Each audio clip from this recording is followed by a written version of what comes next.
Olá a todas e a todos. Ana Cecília Martins, aqui mais uma vez no canal Bazar do Tempo. Hoje temos uma convidada especialíssima, mais uma vez, a Sandra Nisker Flanzer.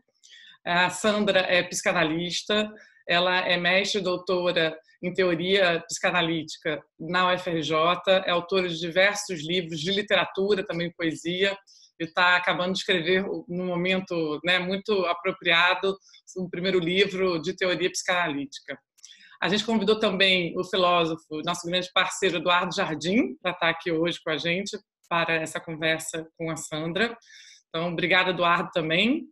E Obrigado. vou começar, Sandra, com uma pergunta que vem muito de uma reflexão que veio da Márcia, a Márcia Cavalcante Schubach, que é uma filósofa que fez parte do canal, né, agora, recentemente, e ela comentou com a gente, quer dizer, na fala dela, que ela achou que as pessoas foram muito rapidamente aceitaram essa orientação do isolamento, né? E isso dizia para ela que a gente, no fundo, já estava numa configuração de solidão e de isolamento. E você concorda com isso? Concordo. Primeiro, muito obrigada pelo convite. É um prazer estar aqui. Olá para todos. Concordo muito com a Márcia. Concordo, sim. É curioso, né? Nós vivíamos... Eu não sei se a palavra isolamento dá conta, mas certamente a palavra individualismo diz do que a gente vinha vivendo. Uma cultura favorecida pelos vários recursos tecnológicos que levou, sobretudo na última década, o sujeito moderno a um comportamento individualista, mas não no sentido moralista da palavra, no sentido concreto da palavra, né? Você vê hoje uma configuração familiar completamente diferente, não se reúne mais em volta da mesa, não se reúne mais os membros da família em volta da televisão, por exemplo, ou de alguma atividade. Cada um está sempre ali voltado para o seu mundo digital, de uma forma individualizada, né? Individualista nesse sentido. Então, o isolamento já vinha acontecendo, eu concordo com a Márcia. Um certo isolamento dos laços sociais, ainda que a gente tenha usado até hoje esses recursos para criar laços sociais, para estar nas mídias, né, digitais, etc. Mas certamente um isolamento já vinha acontecendo. A questão agora que eu me pergunto, e com quem eu converso, a pergunta é essa, é se esse isolamento, já que ele está colocando diferenças reais, concretas, se ele vai poder servir para lançar uma questão sobre isso tudo que vinha acontecendo, ou se ele vai acentuar ainda mais esse comportamento individualista, né, que nós vínhamos vendo.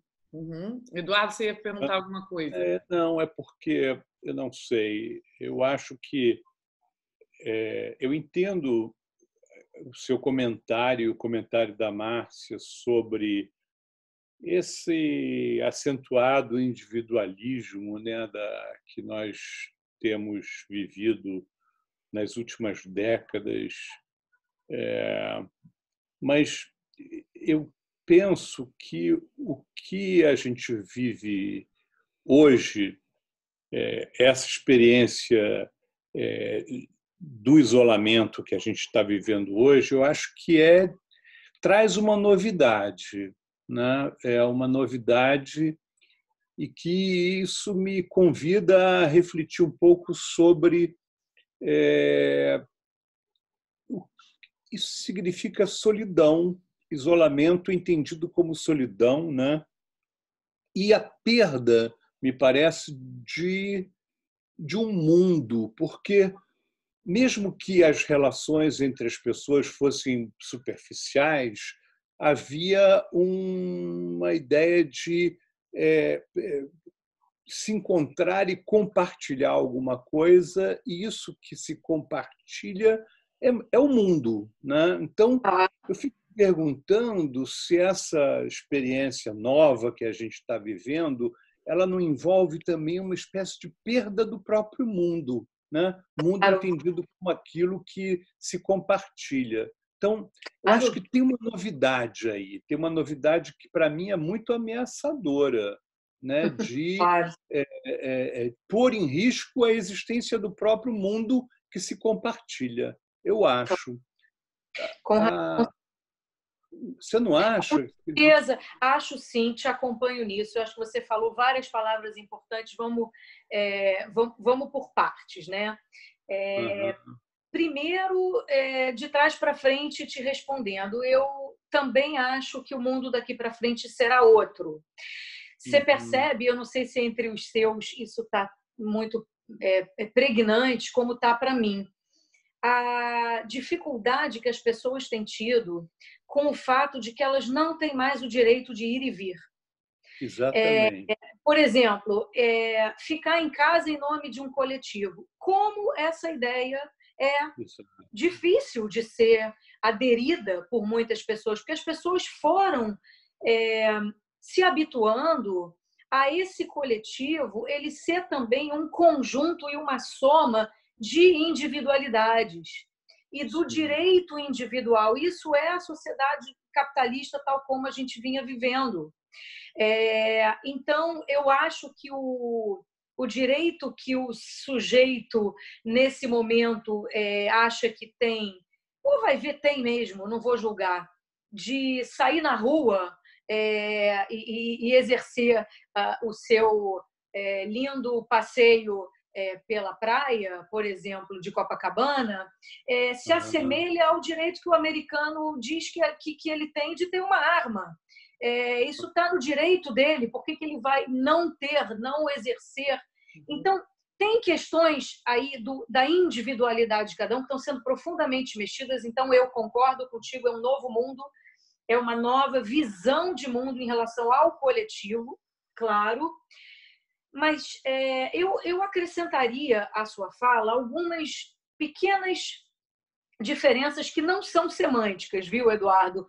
São diferenças reais que eu escuto muito na minha clínica, enfim, e com jovens com quem eu trabalho.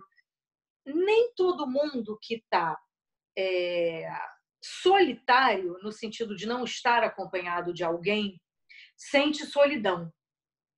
Inclusive, o jovem que estava muito solitário até agora, estamos falando de um novo mundo agora daqui para frente, mas até então, muito solitário lá no seu aplicativo ou no seu game, solitário no sentido de que ele está sozinho, né? Mas ele não sentia solidão, porque ele estava lá num joguinho que tomava o mundo e o universo subjetivo dele de uma forma que não permitia espaço nem para a solidão. Então, nem todo mundo que está sozinho ou solitário sente solidão. E, ao contrário, também, nem todo mundo que sente solidão está necessariamente sozinho ou solitário, porque a gente sabe que a solidão é um sentimento que tem mais a ver com a angústia, como Freud conceituou, né? Como esse afeto sem nome, sem palavra, sem representação, tal como estamos vivendo todos aqui. E aí isso sim é uma experiência que a gente pode compartilhar. Mas só por te perguntar só uma coisa, se não valeria a pena, se não valeria a pena, então, eu entendo perfeitamente isso que você está dizendo. Pergunto se valeria a pena a gente distinguir entre solidão e estar a sós. Claro. Porque solidão me parece que tem uma carga negativa própria dela e que está associada, me parece, a essa experiência da angústia, uma experiência de abandono, né? Ao passo que o estar a sós, estou me lembrando aqui das reflexões da Hannah Arendt sobre solidão e estar a sós, ela diz: o estar a sós é diferente da solidão, porque no estar a sós se dá a possibilidade de haver um diálogo de si consigo, que é o diálogo do pensamento. O estar a sós não é um abandono, não tem a ver com esse com a solidão no sentido de estar abandonado até de si mesmo, né? Mas o estar a sós possibilita o pensar, possibilita o encontro de si consigo. Acho que tem uma distinção que a gente poderia fazer, né? Eu acho Você tem que é isso. razão. Acho que é Muita isso gente está sozinha e não está em solidão, porque né, pode ter a companhia de si próprio. É isso, Eduardo. Eu acho que é isso que a Sandra estava construindo no momento que ela fala exatamente dessa leitura, né, que é freudiana, né, Sandra, da questão exatamente da solidão está ligada à angústia, que é esse sentimento sem objeto. Né? Então, a Sandra, é uma boa apreensão da gente fazer dessa diferenciação, Sandra. A Lia Luft tem um lindo poema que termina com essa frase: a solidão é um campo muito vasto para que a gente atravesse a sós. É preciso estar acompanhado nessa solidão. Essa solidão que o Freud ele nomeia de desamparo, mas ao mesmo tempo ele nomeia en passant, porque ele próprio não constrói nenhuma, não há nenhum artifício teórico que dê conta disso, porque é só um ponto dentro da singularidade de cada um, onde só cada sujeito pode tocar. Esse é o ponto da solidão, é exatamente essa distinção que você está fazendo, que eu acompanho isso. Eu não diria que ela é negativa, Eduardo, porque, como vocês dois já estão dizendo, esse é o ponto possível de qualquer reflexão e de qualquer encontro de elaboração subjetiva.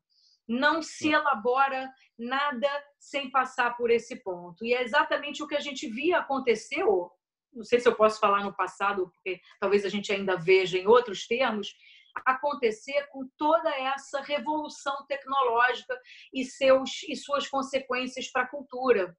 O sujeito não se permitia mais estar nessa solidão. Ele estava ou sozinho ou acompanhado, mas sempre numa ausência de intervalo e numa ausência de qualquer falta que pudesse permitir a ele esse ponto aí onde o sujeito se encontra com ele mesmo, né? Onde essa outra dimensão pode aparecer. Isso estava impedido na cultura, estava cada vez mais impedido na cultura. E é o ponto onde a literatura se abre, é o ponto onde a arte aparece, onde qualquer criatividade existe. Esse ponto onde o sujeito se perde um pouco, né? Dele mesmo, do outro, e ele está... Só para terminar o que eu ia dizer, que eu achei bonito isso que você falou, acabei de escutar isso de alguém muito importante para mim. Me disse o seguinte: lembra no avião, quando as máscaras automáticas cairão? Primeiro, você precisa botar a máscara em você, você precisa cuidar de você. Né? Esse ponto aí da solidão, eu acho que é esse ponto.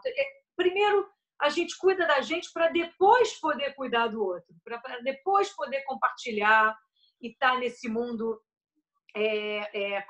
enfim, de cultura, onde a gente tem a presença dos outros. Mas primeiro a gente precisa botar a máscara na gente. Eu acho que esse ponto da máscara, primeiro na gente, é o ponto de solidão, que não é o estar a sós.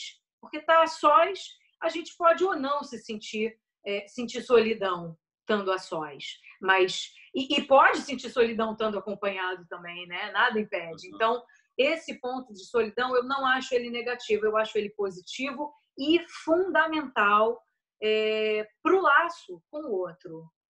Você acha que a gente poderia pensar algo semelhante com relação ao que você falou, mencionou aí a angústia, porque em toda a filosofia, ou pelo menos numa vertente da filosofia contemporânea, esse tema da angústia é muito presente, né? Quando se lembra dos existencialistas, de Heidegger e tudo mais. Quer dizer, eu acho que há ali um movimento de recuperar um sentido positivo para a angústia, como se a angústia fosse um momento em que você perdesse a possibilidade de responder às questões de uma maneira banal, automática, e você ficasse desamparado das respostas dadas e se pudesse se colocar diante do desafio de inventar alguma coisa nova. Você acha que isso tem a ver? Tudo a ver. Por isso que eu retiraria o termo de ruim ou pessimista a essa dimensão da angústia. Na verdade, para a psicanálise, a angústia ela é o motor do desejo. O desejo existe uma frase do Lacan que é muito bonita, né? Só o amor permite ao gozo condescender ao desejo. Esse ponto de condescendência ao desejo, ele é o ponto de angústia. Quer dizer, você precisa passar pelo caminho de alguma angústia. Eu não estou fazendo aqui a apologia da angústia. Claro que é horrível sentir angústia. Claro que a gente está passando por um momento de muita angústia e ele não pode de jeito nenhum ser minimizado, relativizado, como sendo extremamente ruim, difícil de ser atravessado.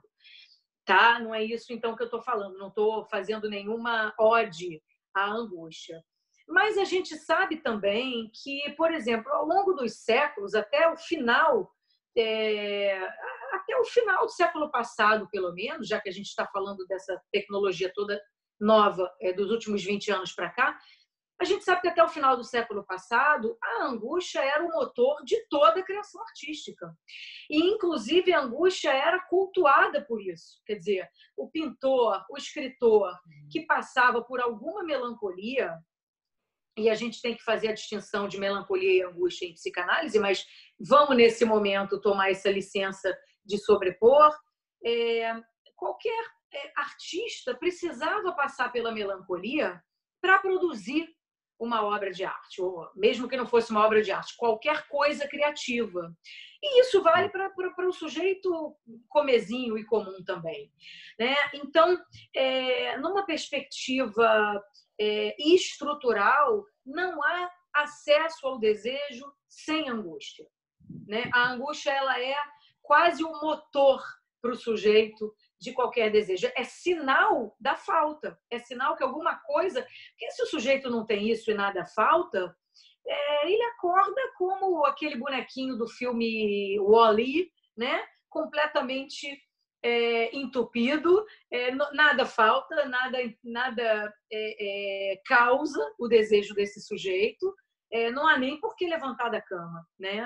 É preciso, sim, considerar a angústia como um sinal de que algo falta ao desejo. E só esse algo que falta ao sujeito, e só esse algo que falta pode mover o desejo. Né? E, Sandra, você acha que a gente, sem a gente fazer, digamos, um exercício aqui de futurologia, mas a gente pode imaginar quais serão as consequências desse tempo que a gente está vivendo nas subjetividades e nas relações? Olha, se essa resposta, não que ela pudesse acertar, mas se ela pudesse pelo menos tocar alguma verdade, eu juro para você que eu também estaria assim, muito mais tranquila e poderia estar me sentindo muito mais ajudando a humanidade do que eu me sinto capaz de ajudar nesse momento. Né? Quem dera eu tivesse uma resposta que pudesse assim, tocar um ponto de verdade. Mas eu vou te dizer como isso me atravessa. Eu acho que nós temos duas possibilidades. Ou a gente, cada um de nós, toma isso tudo que está acontecendo como uma grande chance de reflexão sobre o modo como nós vínhamos dispensando a relação com o outro e os laços, como o Eduardo falou, o laço, o nosso compartilhar com o outro. Então, ou a gente toma essa chance para repensar na importância que tem nosso corpo, nossa presença física, nossa entrega subjetiva ao outro, com tudo que isso requer e pede, e nós vínhamos nos economizando disso, sim. Sabe, no que a gente manda lá pelo Facebook, um monte de feliz aniversário que vale tanto para a tua melhor amiga quanto para aquele cara que você nem lembra quem é que está lá, né? Entre as suas amizades, e tudo é padronizado, feliz aniversário, feliz aniversário. Quando a gente cai nisso e não pensa que cada relação tem sua especificidade, sua entrega, cada um é um vaso que a gente tem que regar de uma forma diferente. Uhum. Se a gente não aproveita essa chance para pensar nesse tipo de coisa, eu acho que a gente perde uma chance. Acho que a melhor coisa que poderia acontecer é a gente repensar nossos laços e a necessidade que cada um desses laços impõe de uma entrega nossa, que é corpo, que é presença, que não é pasteurizado e padronizado. A outra possibilidade é a gente concluir, às vezes um e outro poder concluir que nós estamos assim tranquilos, porque a tecnologia resolveu, no sentido de que, tá vendo? A gente ficou em casa e continuou falando com todo mundo, vendo todo mundo, fazendo Zoom, no sentido amplo de fazer Zoom, né? A gente se aproximou da imagem desse outro. Então, para que eu preciso sair do conforto da minha casa? Por que eu preciso dispensar uma tela, essa tela que tem atravessado as relações, e isso é uma questão gigantesca, enorme. Para que eu preciso me colocar essa questão e enfrentar essa questão? Tudo continua acontecendo maravilhosamente bem. A tecnologia garante as relações humanas. E aí a gente vai ver uma recrudescência do que a gente já vinha vendo e experimentando, que é os recursos digitais dispensarem alguma coisa do humano, substituírem alguma coisa do humano fundamental. Então, dois caminhos. Ou vai servir para a gente ter saudade de encontrar um amigo na praia sem telefone celular do lado, ou a gente vai dizer, tá vendo, tá tudo certo, deixa eu ficar assim que me é mais confortável, eu não preciso nem sair na rua.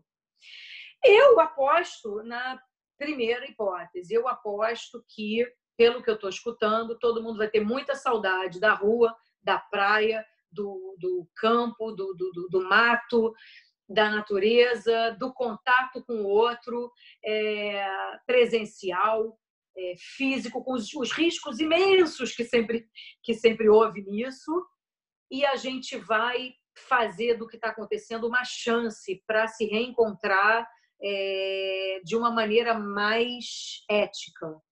Eu aposto nessa saída. Então, isso supõe, né, Sandra, que a situação que a gente esteja vivendo agora seja passageira e não tenha afetado, vamos dizer, a estrutura do nosso modo de ser, né? Quando você fala, você está apostando numa boa saudade, né? Mas e se de fato a gente perdeu alguma coisa de forma definitiva? Eu acho que essa possibilidade de uma perda de um antigo modo de existir existe. E aí é uma terceira possibilidade que eu acho que a gente teria que considerar. Não é nem a boa saudade. Eu adoraria ser como você, adoraria pensar como você, de que a gente vai ter uma revalorização, vai ter saudade, uma revalorização dos nossos encontros e tudo. Também detestaria que o mundo fosse agora totalmente digital e as pessoas se acostumassem com isso. Mas tem uma coisa aí que é séria. Será que a gente já não perdeu? Será que a gente já não perdeu mesmo definitivamente e que não é uma coisa passageira que a gente está vivendo, isso que me apavora, entende? Mas o que você diz como perdeu, Eduardo? Perdeu o quê? Perdeu a possibilidade dos encontros, essa liberdade de sair na rua e encontrar as pessoas. E eu não acho isso pouco, eu acho isso importantíssimo. Se eu não puder mais fazer isso, se daqui para frente eu não puder mais sair livremente, encontrar os meus conhecidos ou meus amigos e ir nos lugares, eu acho isso muito gravíssimo para o que é a vida do homem, né? Então, foi interessante a Ana Cecília perguntar do que você estava falando, porque você vê que abriu para duas possibilidades. Eu também tinha entendido que você estava falando de uma perda do material humano, que é esse material humano que precisa do outro. E aí, na tua resposta, você falou mais de uma coisa concreta, no sentido da gente perder o direito de sair. Eu acho que essa segunda perspectiva ela é inviável. Pode demorar um pouco mais, no sentido de uma reincidência do contágio, ou até a gente ter uma nova pandemia, mas vai se descobrir um remédio ou uma vacina, mesmo que isso demore mais do que 3 meses, e a gente vai poder ir para a rua. Quanto a isso, eu não tenho nem... engraçado, eu nunca tinha nem pensado em qualquer coisa diferente disso. Com relação ao primeiro aspecto, se a gente já perdeu alguma coisa do essencial do humano, a sua pergunta me faz achar que não. Enquanto houver essa sua pergunta, eu acho que a humanidade está viva. O seu temor, o seu medo, a sua reflexão sobre se é uma coisa ou se é outra, tudo isso é muito característico da humanidade, né? A gente está se perguntando, a gente está com medo, a gente está querendo falar sobre isso aqui, estamos nos encontrando da maneira como dá para falar sobre isso. Tem algumas pessoas que estão ouvindo, devem estar acompanhando a gente nisso tudo. Então, isso para mim é o terreno do humano. Ainda não está perdido, não. Então, assim, a sua pergunta me garante que ainda estamos no terreno do humano. Achei ótima essa colocação, Sandra, para a gente terminar a conversa de uma maneira otimista, né, Eduardo? Nem tudo está perdido. Exato, Sandra. Sandra, obrigada. Foto boa essa. Hã? Foto boa que apareceu aí. Apareceu uma foto ótima. Sandra, muito obrigada. Apareceu uma mensagem para mim de bateria fraca do celular. Para vocês apareceu uma foto? Foi ótimo, não apareceu a mensagem, não. Mas eu queria, então, terminar aqui agradecendo muito o seu tempo, né, para a gente estar junto aqui nessa conversa, agradecer a participação do Eduardo, que acho que foi um encontro muito importante para a gente fazer essa troca, né, enfim, de uma perspectiva filosófica, uma perspectiva psicanalítica, e eu acho que a gente consegue ter esse ponto de encontro, né, como você fechou, né, Sandra, de ser realmente, no fim das contas, uma perspectiva humanista. Então, acho que isso ajuda muito todos nós nesse momento. Então, obrigada e tomara que a gente se reencontre aqui ou pessoalmente em breve, todos nós. Claro, estou muito feliz com o convite. Mais uma vez, obrigada a você, ao Eduardo, obrigada pela companhia. É isso, companhia. Você falou, me agradeceu pelo tempo. Eu acho que o tempo, enquanto ele puder ser nosso tempo, não é o meu tempo que eu estou aqui dando, a gente tem tempo para dar, e é isso que a gente tem que dar mesmo, e é nosso. É um compartilhamento que, enquanto a gente ainda puder sustentar, a gente tem muito trabalho e muitas coisas boas pela frente. Que ótimo. Que bom. Obrigada, Sandra. Obrigado, Sandra. Obrigada, gente. Tchau. Um abraço. Tchau.